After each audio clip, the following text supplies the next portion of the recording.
Nu skal vi se, hvordan det ser ud, når to varebiler. Den ene den er monteret med vinterdæk, den anden med sommerdæk. De kommer kørende og rammer glatbanen med 70 km i timen, begge to. Prøv at se med.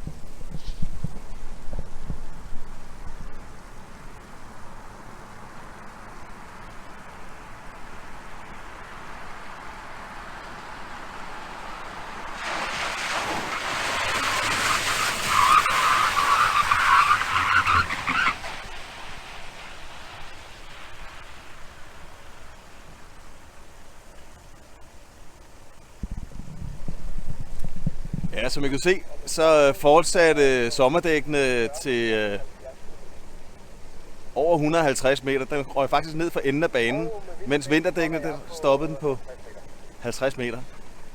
Melder de lige over radioen. Tankevækkende, ikke? Men i virkeligheden, så drejer vi jo på rette hver gang, at der sker en farlig situation. Og her i glatkurven, der kan vi se, hvordan forskellen er på sommerdæk og vinterdæk. Når to varebiler med hver sin dæktype, de forsøger at dreje med for høj hastighed.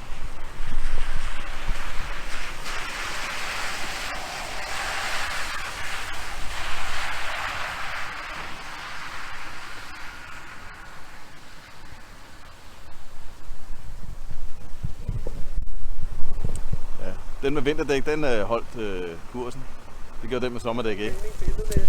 Her på glatbanen på bakken, der kan du se, når de forsøger at lave en undvigemanøvre. Først på vinterdæk, eller først på sommerdæk, og derefter på vinterdæk, som det skal gøre.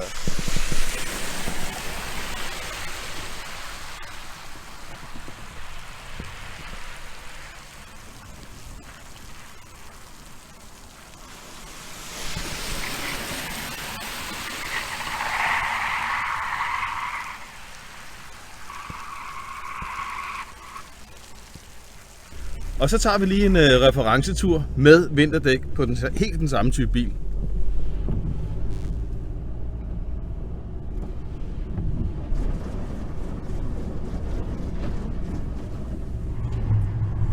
piver lidt med dækken, ikke?